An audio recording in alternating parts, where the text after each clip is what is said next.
Olha as palhas do coqueiro, todas paradas, olhar bem. Tem a beleza e logo para, volta à brisa. E o ribuliço é belo ainda mais.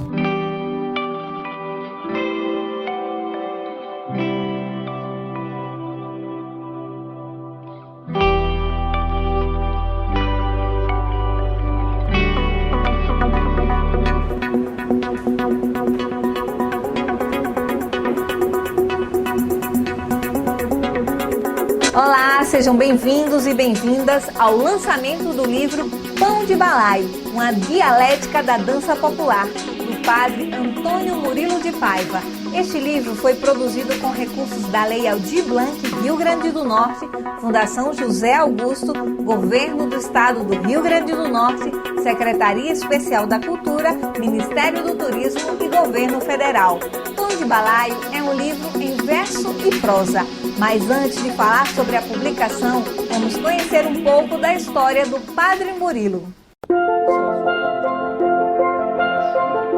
Antônio Murilo de Paiva é sacerdote da Arquidiocese de Natal, ordenado em 30 de novembro de 1995. Foi pároco da paróquia de Nossa Senhora da Conceição de Macau de 1986 até março de 1998, quando foi transferido para a paróquia de Nossa Senhora de Fátima, em Parnamirim, RN. É assessor da Pastoral da Juventude e do Meio Popular, vigário episcopal para as instituições sociais da Arquidiocese de Natal desde o início do pastoreio de Dom Jaime Vieira Rocha, em 2012. Capelão do ABC Futebol Clube e dos Santos Mártires de Cunhaú e Uruaçu, e membro da Associação Internacional dos Padres do Padro. É membro da Academia Brasileira de Agiologia desde 29 de agosto de 2018 e da Academia Macauense de Letras e Artes desde a sua fundação em 10 de agosto de 2018. Pão de Balaio é o 20º livro publicado pelo Padre Murilo e é ele quem nos conta a sua trajetória de vida. Bom, eu nasci em São Gonçalo no dia 25 de junho de 1957. Isso tem um grau de importância porque foi dentro dos festejos de São João. Eu digo que eu sou fruto da canjica que minha mãe comeu na véspera e o milho assado. Ela tinha o hábito de sempre assar o milho na fogueira, lá para as 10, 11 da noite, quando já tinha baixado um pouco a fogueira, eram fogueiras grandes, então tirava ali, afastava um pouco a cinza, soprava as brasas e assava os milhos. Isso tradicionalmente se fazia e se faz ainda em São Gonçalo e em muitos lugares. E ela comeu bastante milho, estava profundamente grávida, né? Já esperando a toda hora. E eu nasci então às 11 horas da manhã. Nasci ainda enquanto fumegavam alguns tocos de fogueiras na cidade. Cresci ali, meu pai e minha mãe agricultores, sem terra, meu avô e minha avó paternos, meus avós maternos eu não conheci pessoalmente, mas conheço a história, que sempre foi contada pelos meus pais, pelos meus tios, pelos meus primos que conviveram com eles, de maneira que era um ambiente muito harmonioso. Era um tempo difícil de se viver, é evidente, porém de muita harmonia. Em contrapartida, por exemplo, morriam muitas crianças, a mortalidade infantil era muito alta, proveniente da fome.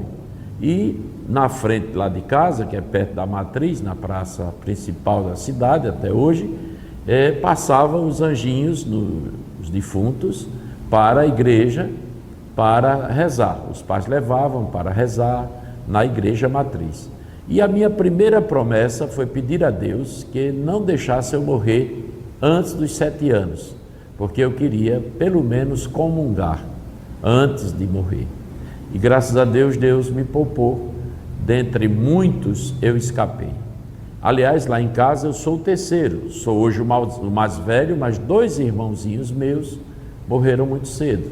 né? Diz minha mãe e meu pai, eles contavam que eu ficava pegando nas bordas do caixãozinho em tempos diferentes. Eles não morreram no mesmo dia, mas tanto o meu irmão primeiro, José, e minha irmã Maria José também não progrediram na vida, e eu, graças a Deus, progredi.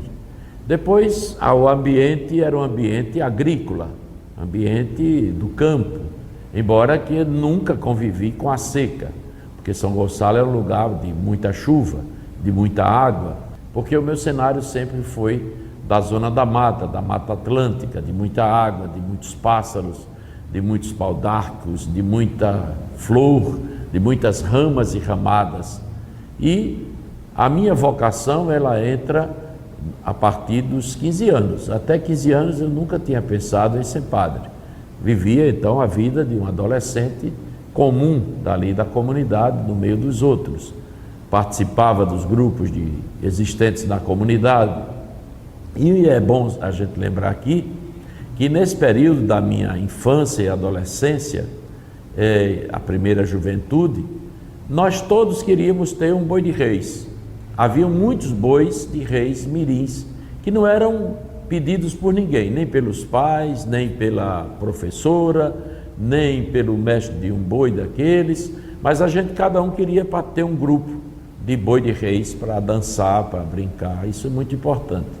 E a vocação então surge a partir do trabalho no grupo de jovens, o primeiro grupo de jovens que eu participei, e sobretudo o programa de educação política de Donivaldo Monte, que aí eu passei de um jovem que participava para ser um jovem militante, passei a ser um monitor do programa de educação política junto aos outros jovens e também a adultos nas comunidades. Daí veio o despertar para a vocação sacerdotal. Eu nunca fui coroinha, não tinha convívio com padres, porque o padre só ia a São Gonçalo no final de semana. Minha infância, minha segunda infância, minha adolescência e minha juventude, eu não tive convivência com padres, sim com as irmãs religiosas, que desde 66 atuavam pastoralmente, viviam lá em São Gonçalo, por sinal, a casa paroquial vizinho à minha casa, onde eu nasci e cresci. E aí o engajamento me levou então a responder positivamente à vocação. Depois eu fui para o seminário no dia 3 de fevereiro de 1977, plena ditadura militar, muitas dificuldades. A ditadura militar é um capítulo muito forte na minha vida e na vida do povo de São Gonçalo. Se foi para o povo brasileiro, de forma muito, muito dolorosa também para o povo de São Gonçalo. E na minha infância também, porque muitas manhãs amanhecia, como a gente diz São Gonçalo, coalhado de militares do Exército. Era habitual, não passava uma semana sem que não tivesse desfile, marchas, exercícios físicos, exposições das mais diversas possíveis dos quartéis dos exércitos aqui da cidade, da capital, em São Gonçalo. Só depois é que eu vim entender por que aquilo. E fui para o seminário em 77, a primeira turma que reabrimos o seminário.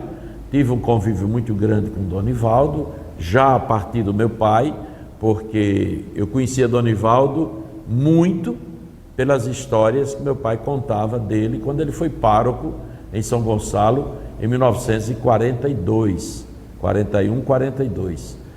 Então muitas histórias. Meu pai tinha um afeto e uma vinculação muito grande a Donivaldo, e isso também me fez ser muito apaixonado por Donivaldo, um fã incondicional de Donivaldo desde a infância, aliás, dos padres todos. Meu pai sempre contava muitas histórias bonitas, fatos acontecidos envolvendo os sacerdotes, ainda quando havia em São Gonçalo, quando eles moravam em São Gonçalo.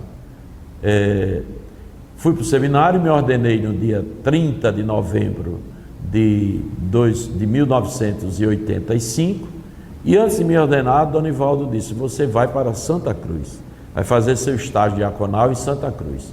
Mas Não deu certo. Dizem que o padre lá não queria.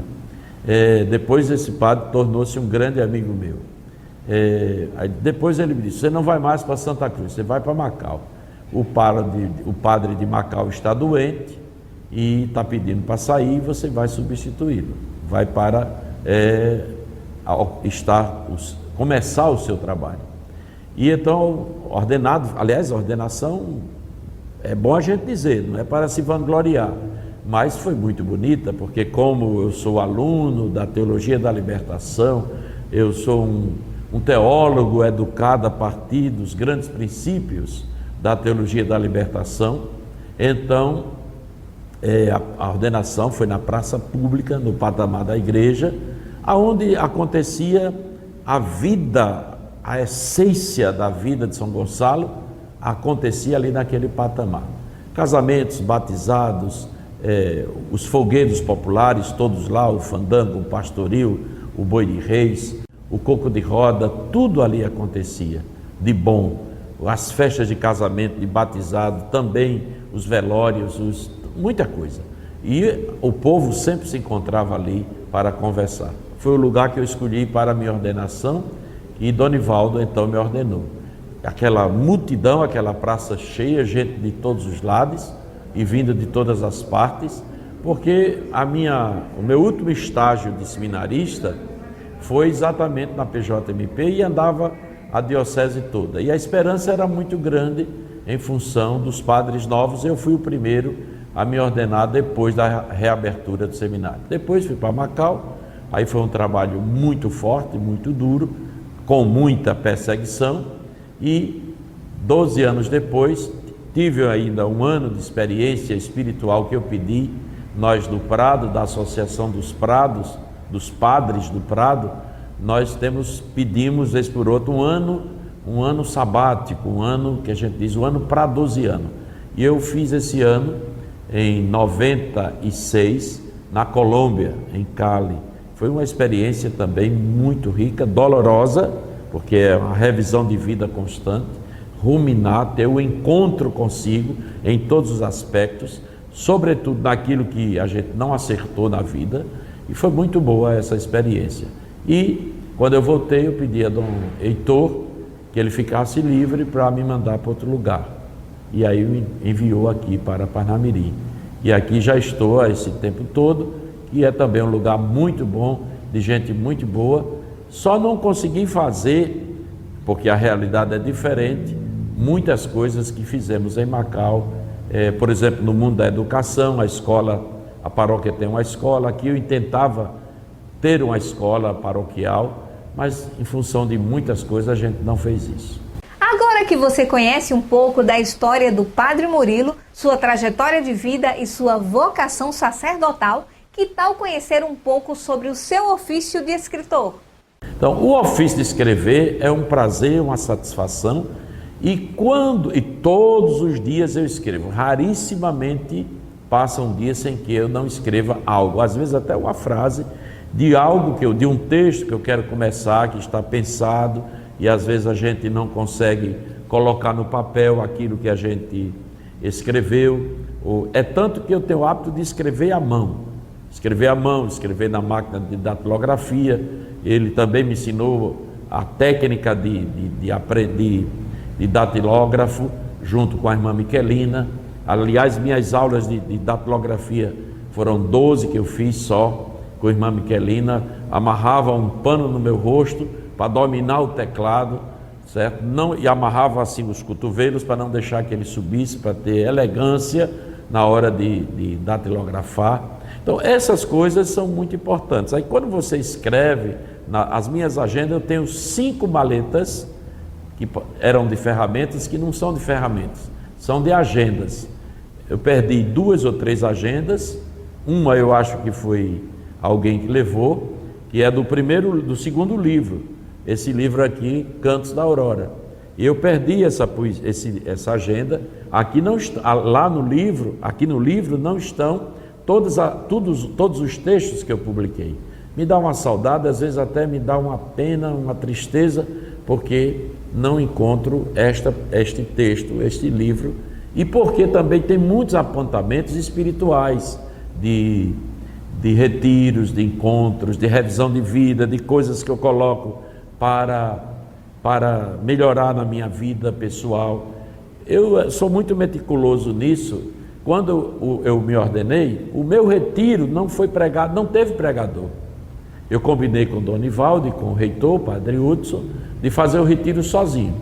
E tive a oportunidade de voltar ao Rio de Janeiro, onde eu tinha estudado, e ficar no Alto da Boa Vista, lá na casa de um grupo de colegas, de seminaristas, e combinamos o que fazer. Antes eu mostrei todos os retiros, literalmente, todos os retiros eu datilografei em fichas.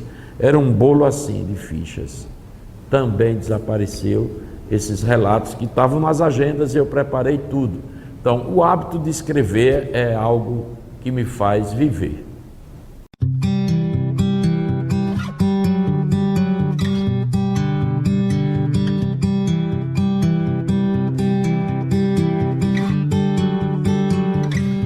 Pão de Balaio é um livro em verso e prosa que descortina o mundo através da figura do pãozeiro que vende pão na amanhecência e no entardecer pela cidade de São Gonçalo do Amarante, no Rio Grande do Norte. Mas você aí deve estar se perguntando, mas por que Pão de Balaio? Qual será o motivo para a escolha deste título? Pão de Balaio é, pois, uma síntese, digamos, de uma vida. E é um canto que representa algo muito concreto da vida. No Foguedo Popular, no Boi de Reis, ele é quase na entrada. E é muito bonito porque ele é uma espécie de refrão e os mestres, os contramestres e às vezes até outro membro do Foguedo vai fazendo rimas, vai fazendo loas. Eu vou comer pão de balaio, eu já comi pão de balaio, ai lá e cá, pão de balaio. Então, e aí a dança, né, o ritmo, por isso o título do livro é Pão de Balaio, uma dialética da dança popular. E o pão de balaio vem do pãozeiro, que caminhava às comunidades com o pão, colhia o pão na padaria muito cedo, em dois momentos do dia, de madrugada, e ele saía gritando, olha o pão, olha o pão, e as pessoas que podiam iam comer. Só que é uma tradição lá do tempo dos engenhos. Vocês sabem que o Boi de Reis é sempre uma sátira à realidade. Os negros não tinham direito porque não tinham dinheiro para comprar o pão de balaio. Por isso, eles vão falar do pão de balaio como uma sátira. Eu vou comer pão de balaio. Eu já comi pão de balaio. Então, na verdade, mistura o sonho de comer o pão, porque ele tinha macaxeira, batata, o inhame e outras comidas, o peixe do rio, mas ele não tinha o pão da padaria.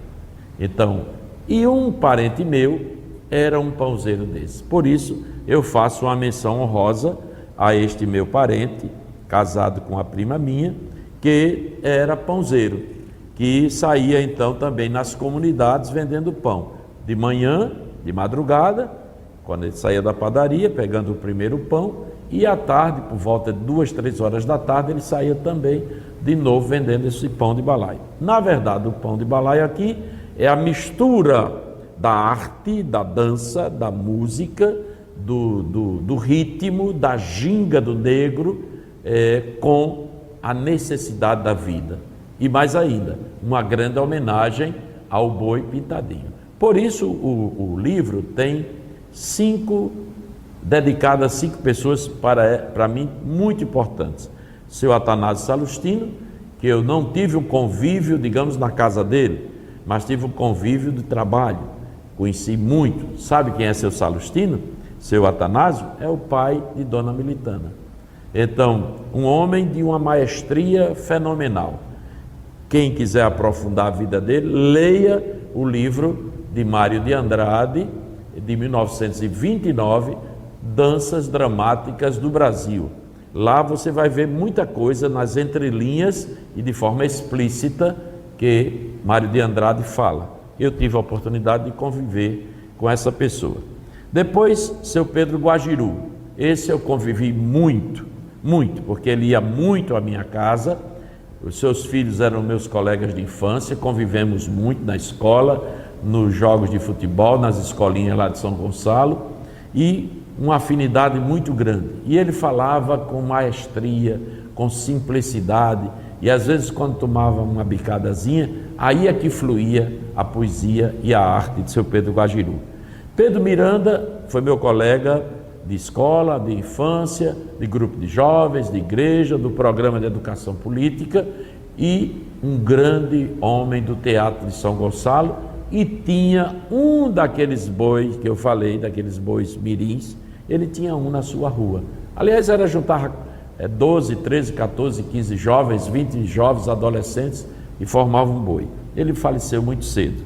E duas mulheres que são muito importantes na minha vida, Séfora Bezerra, essa é uma irmã para mim, crescemos muito juntos, também do mesmo grupo, do qual Pedro Miranda fazia parte, e com quem eu travava diálogos até intelectuais já na adolescência.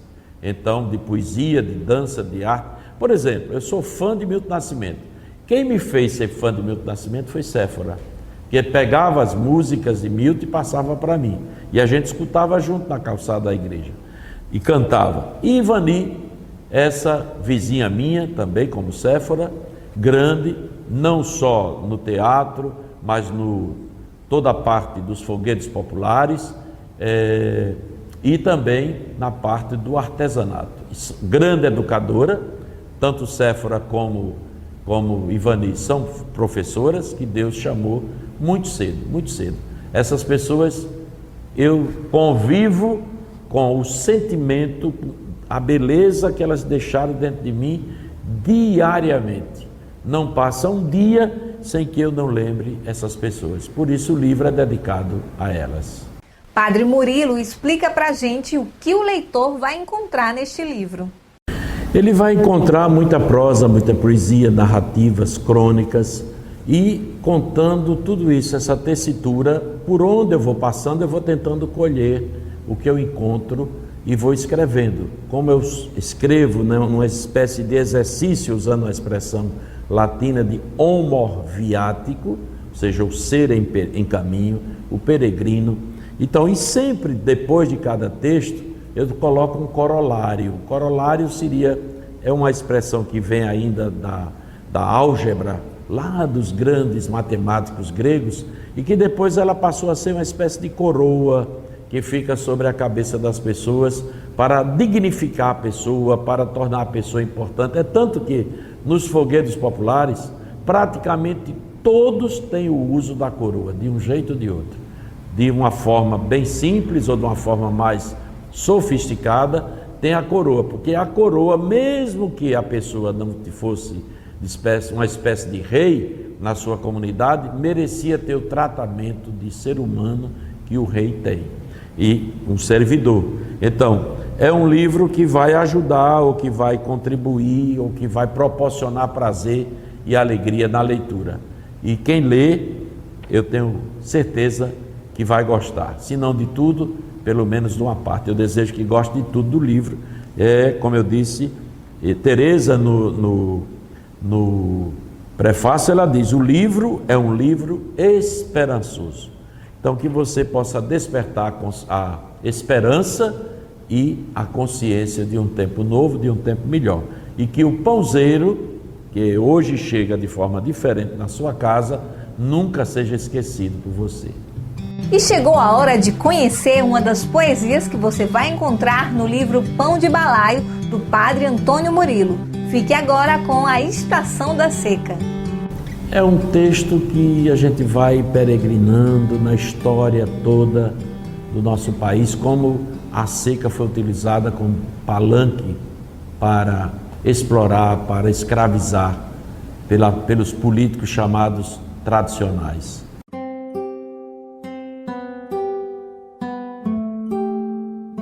A grama viçosa, verde, verde, uma beleza de se ver, e as flores das buganvílias enfeitam. Ah, se assim fosse agora no sertão. Os meninos sem água para beber e as meninas sem banho para se enfeitar.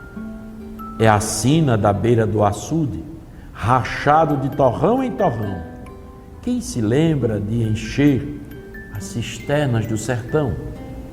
Sem água, a escola não funciona. Sem cozinha, onde será feita a merenda escolar?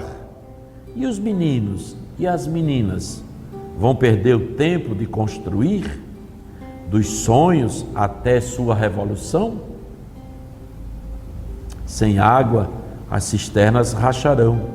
Ah, se houvesse planejado a estiagem de seca, mesmo sem chuva, em verde, viçosa, era a nova paisagem. É verdade que muito já foi feito. Barragem, açudes, cisternas, adutoras. E então, por que não transpõe a água necessária do verde e do prato cheio, do planalto, da escola e do sertão? Se aqui vier o bafo da luta, do gado morto a céu aberto, das crianças sem aulas, dos artistas em versos e trovas, das rezas de romeiros e pajés, antes que a chuva chegue, o verde da esperança arrebentará a seca e o sertão abrejará de festa, amor e pão. Nessa era, ninguém dá esmola a ninguém. Levam do sertão petróleo, gás, vento, para ser verde a cor da esperança. Queremos pelo menos um pouco do muito que levam da estação da seca.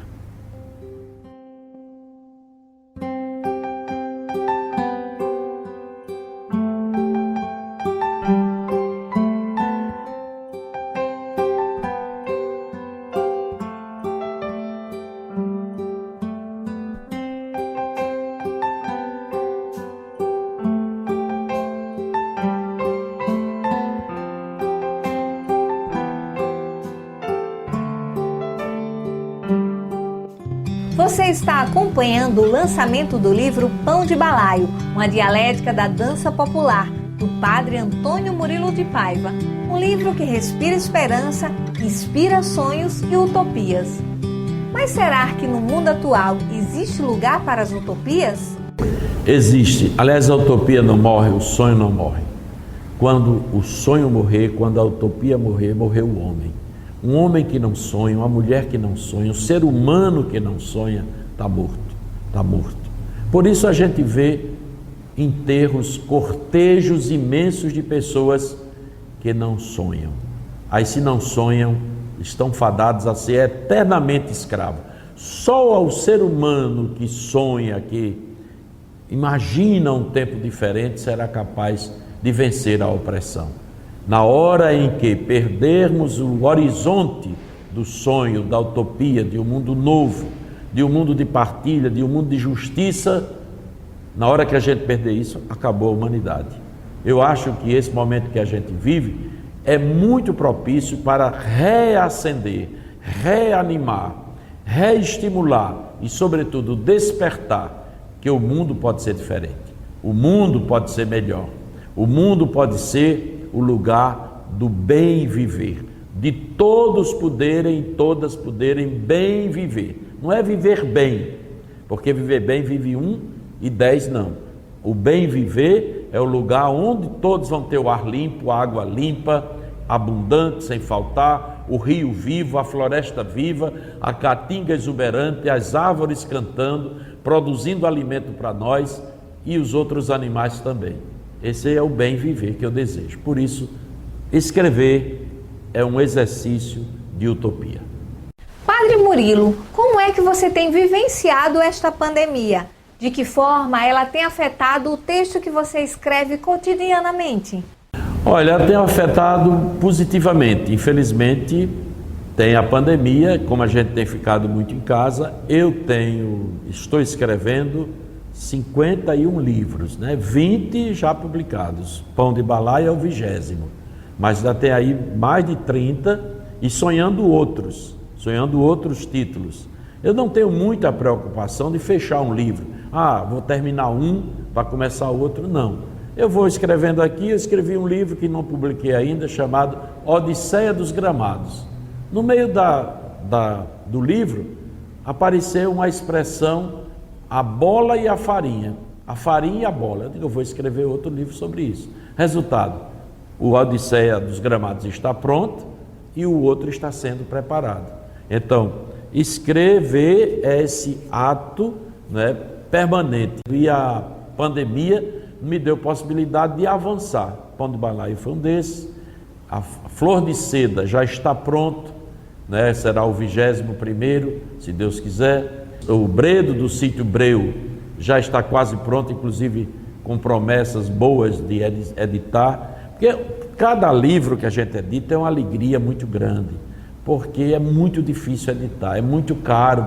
É caro para os ricos e muito mais para os pobres. Então a gente carece de muitas coisas. Por exemplo, se não for da pandemia, a pandemia não seria publicado esse livro agora, porque não tinha um edital. Os governos ainda tratam de forma marginal a cultura. Não colocam a cultura no centro da pauta. Os artistas não entrarão, os escritores, numa etiqueta, num protocolo. O artista é livre, o artista é liberto, o artista luta pela sua liberdade e pela liberdade dos outros e das pessoas e da sua comunidade. Então ele não entra nessa burocracia que mata. Foi o fracasso dos pontos de culturas. Tinha o dinheiro, o governo passou o dinheiro dos pontos de cultura, mas os artistas não sabiam como manusear folhas, papéis, notas e tal. Claro que tem que prestar conta, mas a prestação de conta é diferente, muito diferente.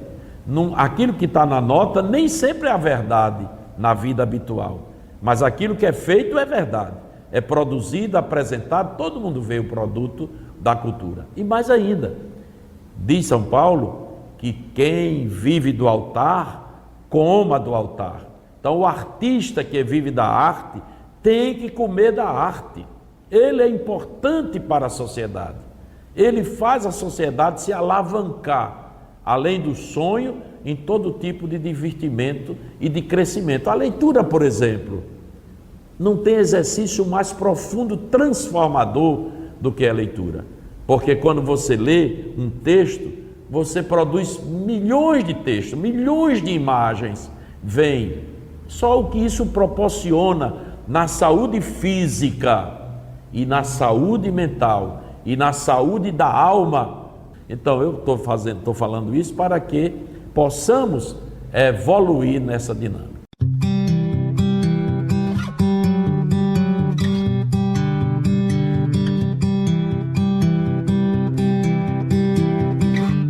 Sem dúvidas, a leitura pode transformar as pessoas. Quem lê engrandece a alma. Leitura, antes de mais nada, é estímulo, é exemplo. E enquanto o Pão de Balaio não chega às suas mãos, vamos conhecer mais um texto do livro. Eu cresci no meio dos ginipapos. Aliás, o ginipapo não deixou a gente ficar com fome, não deixava. Caía um ginipapo, a gente corria, misturava com rapadura, forte.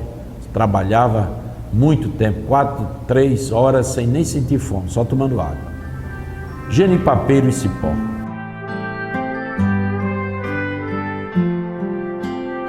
O pão vai passando no balaio, e de onde vem e para onde vai? Dos campos para os campos, por vezes na cabeça, entre a lama sempre, também na bicicleta. O pão sai da fome, vai para a fome, do campo ou moinho, do latifúndio ou sem nome. O pão sacia outras fomes, do cartel e do quartel. Tem fome de trigo, ganância de lucro, enricar, pela fome do latifúndio, pela fome do lá e de cá. O caminho é de pão, para hoje, para a noite, para amanhã de manhã. Tarde será a tarde das demais. Porque a fome não tem nome, a riqueza concentrada. E como repartir? O menino quer comer, mas a fome não quer morrer. quer é matar, ali, aqui e acolá.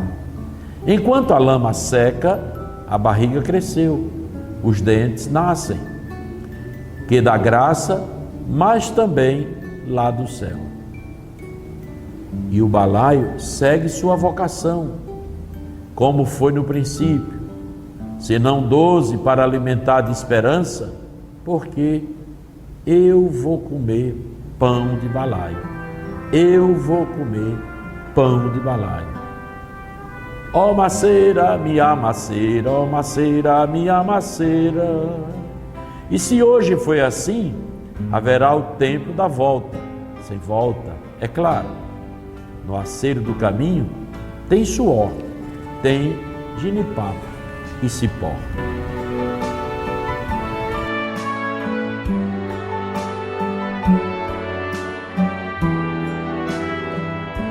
Chove chuva miudinha na copa do meu chapéu, chove chuva miudinha na copa do meu chapéu. Eu também sou miudinha como a estrela aí do céu. Eu também sou miudinha como a estrela aí do céu.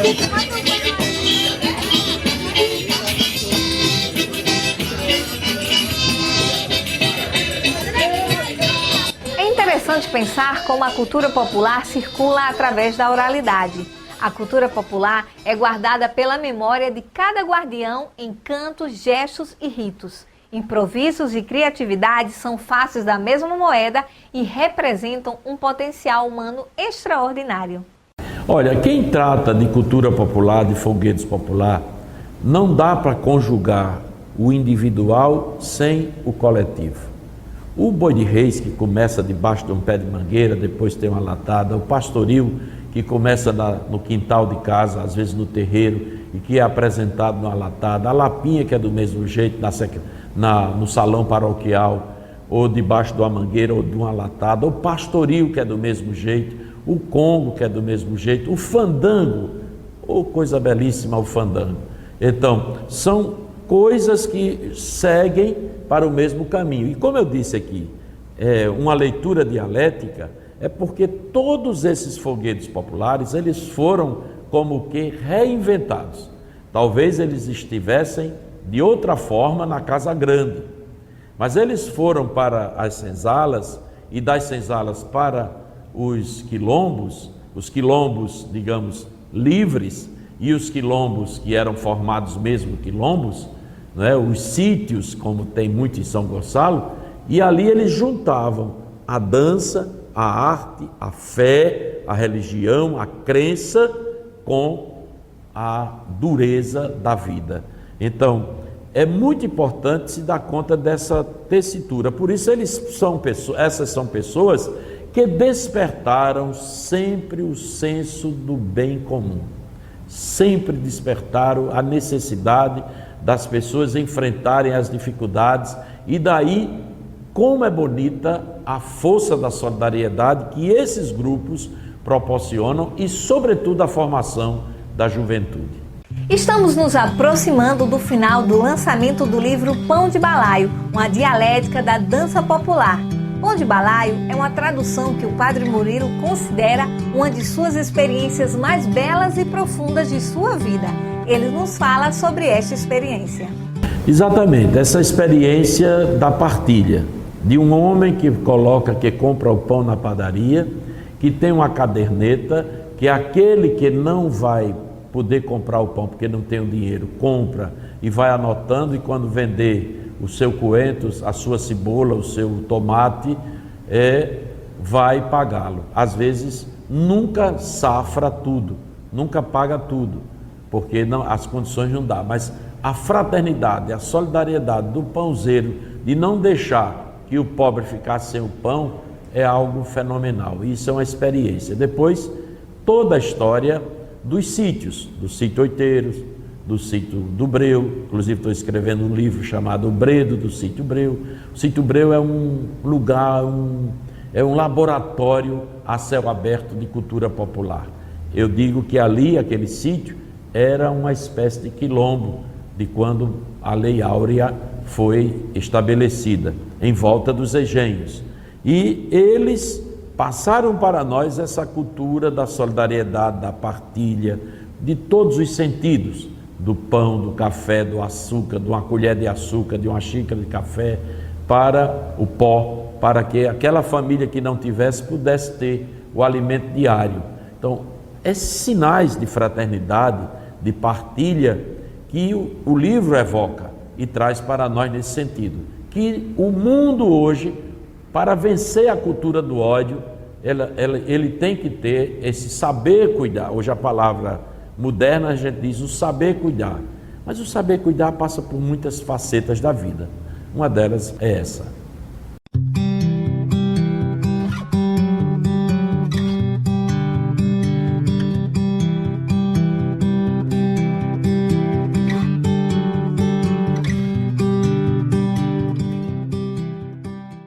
Muito obrigada, Padre Murilo, pela partilha do encontro. E obrigada a você que acompanhou o lançamento do livro Pão de Balaio, uma dialética da dança popular.